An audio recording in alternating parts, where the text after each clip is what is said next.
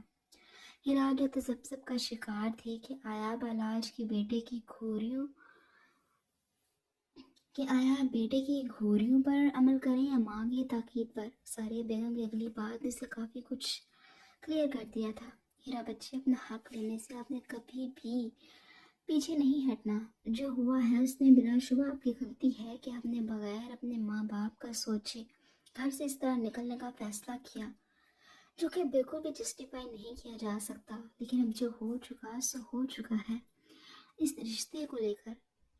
رشتے کو اچھے سے لے کر چلنے کی کوشش کریں، خاموش رہنے کی بجائے ضد کریں، اپنی بات بالاج کو سمجھائیں، اپنے دلائل سے اسے قائل کریں۔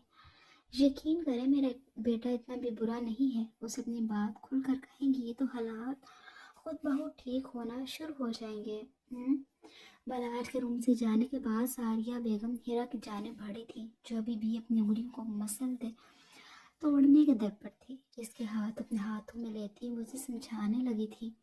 جواباً وہ محض اس بات میں سر ہی ہلا پائی تھی۔ اب وہ انہیں کیا بتاتی کہ ان کا بیٹا 2 سیکنڈ سے بھی کم وقت میں اس کی عزت کو 2 کوڑی کی کر دیتا تھا۔ چلیں اب یہ پریشان ہونا چھوڑیں اور جائیے اچھی سے اپنے لیے شاپنگ کر کے میرے بیٹے کا خوب خرچہ کروائیں۔ اس کا چہرہ ہاتھ میں تھامتی اس کے گال کو سہلاتی اسے جانے کا کہتی خود بھی مسکراتی روم سے جانے لگی تھی کہ ہیرا کی آواز پر رکی تھی۔ Thank you aunty. ہیرا کے منہ سے یہ چند الفاظ بھی مشکل سے نکلے تھے۔ آنٹی نہیں، مما۔ جس طرح میں بالاج کی مما ہوں ویسے ہی میں اپنی بیٹی کی بھی ماں ہوں۔ ساریہ بیگم مسکراتے اس کی درستگی کرتی روم سے چلی گئی تو ان کے جانے کے بعد ہیرا بھی اپنے روم سے نکلتی بالاج کے ساتھ روانہ ہو گئی تھی۔ پھر ساری شاپنگ بالاج نے خود کرتے جیسے اس کام سے جان چھڑوائی تھی۔ ہیرا تو بس خاموشی سے بھاگتے قدموں کے ساتھ بالاج کی رفتار کا ساتھ دے رہی تھی۔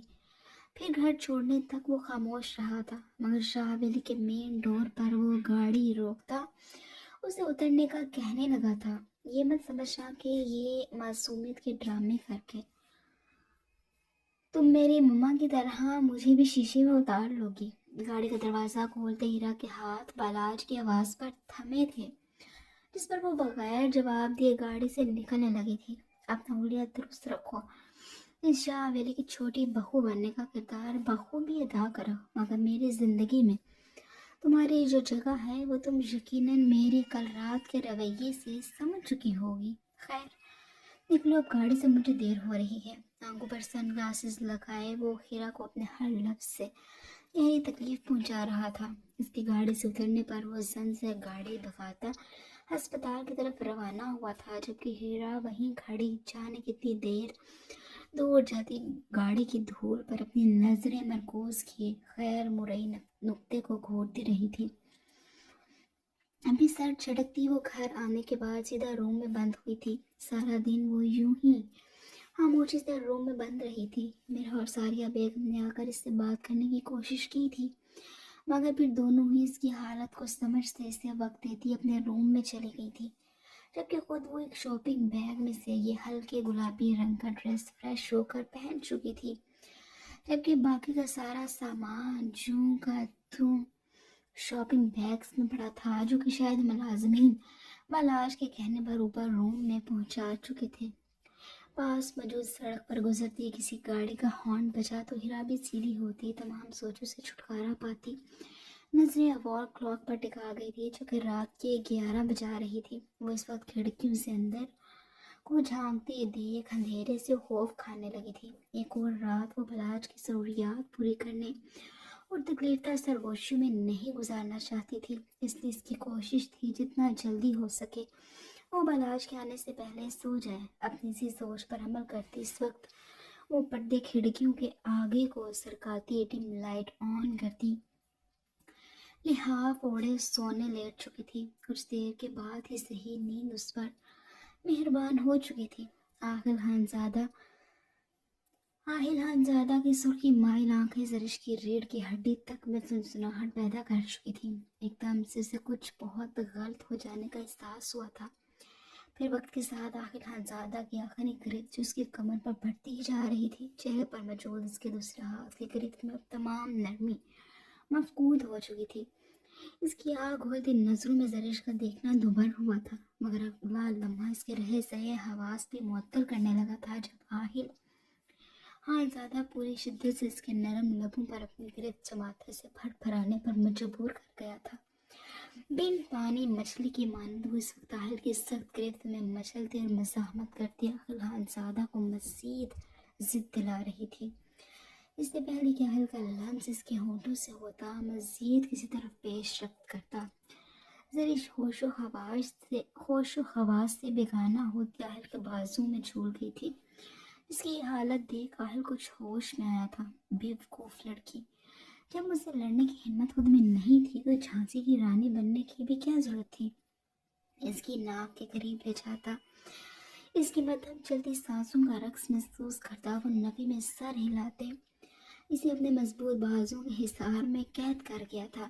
درش کے ٹھنڈے پڑتے وجود کو اپنے بازو میں اٹھائے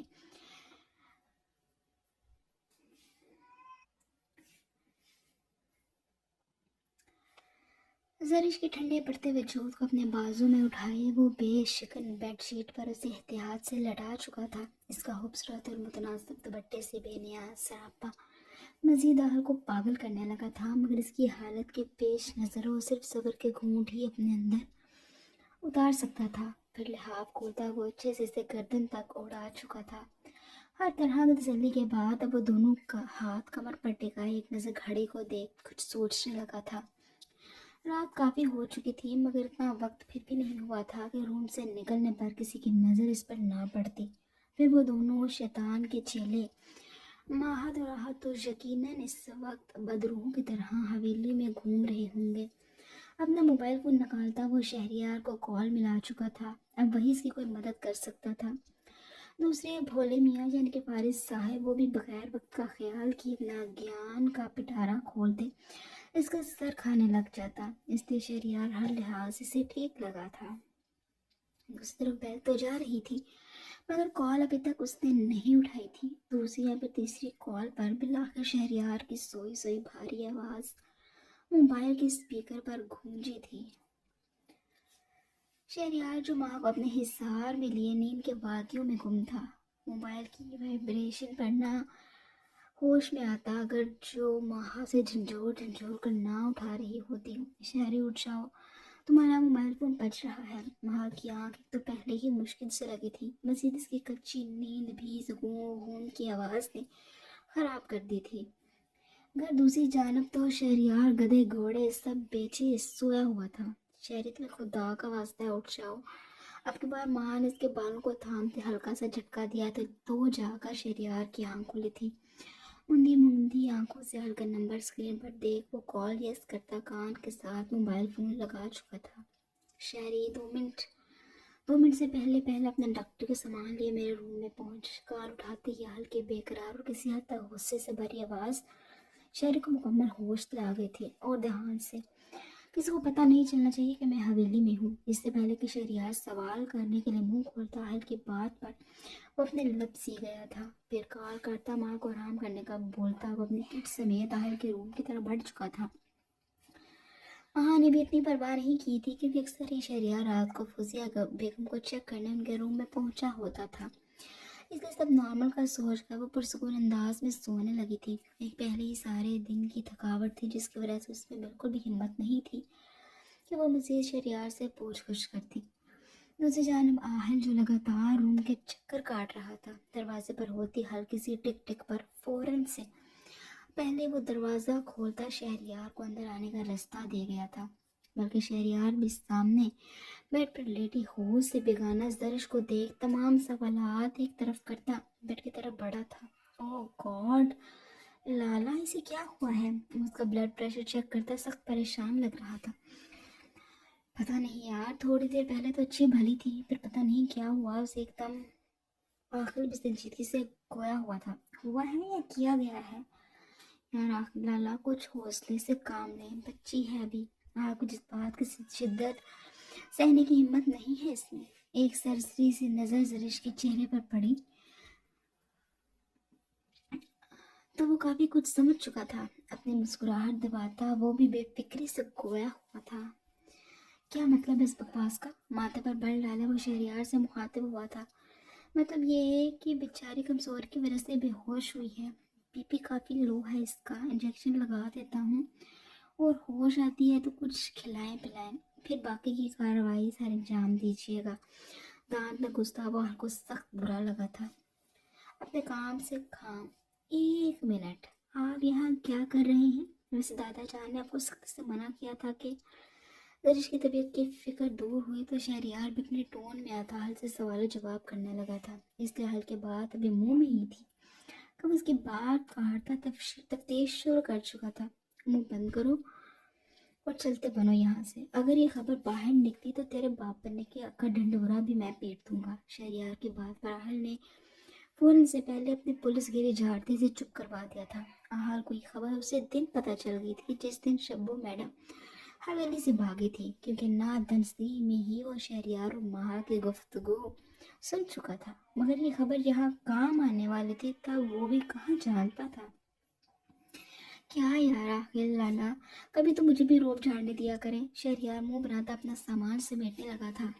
اچھا، ویسے مذاق کے علاوہ یار تھوڑا ہاتھ کھولا رکھیں، آپ جیسے جن کو برداشت کرنا کوئی آسان کام نہیں ہے۔ اپنی میڈیکل کٹ تھامے جاتے جاتے وہ شرارت سے باز نہیں آیا تھا، اس پر عاقل نے بغیر کوئی جواب دیے دروازہ کھولتے اسے دفان ہونے کا اشارہ کیا تو وہ بھی بغیر شرمندہ ہوتے گڈ نائٹ کے ساتھ آنکھ ونک کرتا روم سے نکل گیا تھا، جبکہ اس کے جانے کے بعد آہل بھی زرش ٹھیک ہے پر خدا کا شکر ادا کرتا الماری سے اپنے لیے گرے شرٹ اور بلیک ٹراؤزر تھامے فریش ہونے چلا گیا تھا کہ اب جب تک محترمہ کو ہوش نہیں آنی تھی آہل صبر کرنے پر مجبور تھا۔ پہاڑ رات کی پہر اپنے روم میں لگاتار مارچ کرتی اب ہلکان ہو چکی تھی۔ سامنے گھڑی پر نظر اٹھی تھی جو کہ صبح کے 3 بجا رہی تھی، اور پارس کا ابھی تک کوئی اتا پتہ نہیں تھا۔ آخری بار اس نے نشا اور پارس دونوں کو ایک ساتھ تب دیکھا تھا جب وہ دونوں کی پارس کی گاڑی میں بیٹھ رہے تھے۔ وہ کہاں گئے تھے اور پارس اس وقت کہاں تھا وہ کچھ نہیں جانتی تھی۔ پارس نے آج سارا دن اسے ایک نظر نہیں دیکھا تھا، وہی نظریں تو جب سے ہوش سنبھالا تھا اپنے ارد گرد ہی محسوس کیا تھا، مگر آج خود کو نظروں کے حصار میں نہ پا کر وہ سارا دن بے چین رہی تھی۔ آج فارس کی لا تعلقی فہا کو تکلیف دے رہی تھی، پھر رہی صحیح کسر اب پوری ہو چکی تھی۔ پوری رات تقریباً گزر چکی تھی، مگر فارس نے گھر آنا تو دور کی بات تھی، اسے گھر نہ آنے کا ایک میسج تک نہیں کیا تھا۔ پہلے تو کافی دیر وہ سونے کی کوشش کرتی رہی تھی، مگر سائز چینج کر کر کے بھی وہ اب بے حال ہو چکی تھی۔ نیند کا دور دور تک کوئی نام و نشان نہیں تھا۔ بلاہر تھک ہار کر وہ LCD آن کرتی اپنا دھیان بٹانے کو کوئی مووی لگا چکی تھی، مگر یہ کوشش بھی بری طرح فیل ہو چکی تھی۔ غصے سے ریموٹ پٹکتی وہ اب اپنی بے چین روح کو یہ لانگ مارچ کرتی مزید تھکانے لگی تھی۔ موبائل فون ہاتھ میں تھامے کبھی فارس کا نمبر ڈائل کرنے کا سوچتی، کبھی اپنی ہی سوچ اور فکر پر لعنت بھیجتی۔ وہ شدید الجھن کا شکار تھی۔ بالآخر تھک ہار کر وہ وہیں روم میں موجود صوفے پر ڈھیر ہو گئی تھی۔ صوفے کی پشت کے ساتھ ٹیک لگائے وہ آنکھیں موند گئی، جبکہ ایک ٹانگ لگاتار اس طرح بھی کیفیت میں ہل رہی تھی۔ ابھی کچھ ہی دیر گزری ہوگی کہ اس کی حرکت کرتی ٹانگ بھی ساکت ہو گئی تھی۔ وہ یوں ہی سوچتے سوچتے اسی پوزیشن میں لیٹی سو چکی تھی۔ کھٹکے کی آواز سے وہاں کی آنکھ کھلی تو وہ چونکتی سیدھی ہو کر بیٹھی تھی، نظریں سامنے اٹھی تھی جہاں فارس شاید واپس آ کر فریش بھی ہو چکا تھا۔ وہ اس وقت بلیک 3 پیس سوٹ میں مربوس کہیں جانے کے لیے بالکل نکسک سا تیار تھا۔ سامنے کھلا سوٹ کیس اس کے لمبے ٹور کی طرف اشارہ کر رہا تھا۔ وال کلاک پر نظر اٹھی جہاں صبح کے 5 بج رہے تھے۔ وہاں فوراً سے پہلے ماتھے پر بل ڈالے فارس کے روبرو ہوئی تھی۔ دوسری جانب فارس جو کہ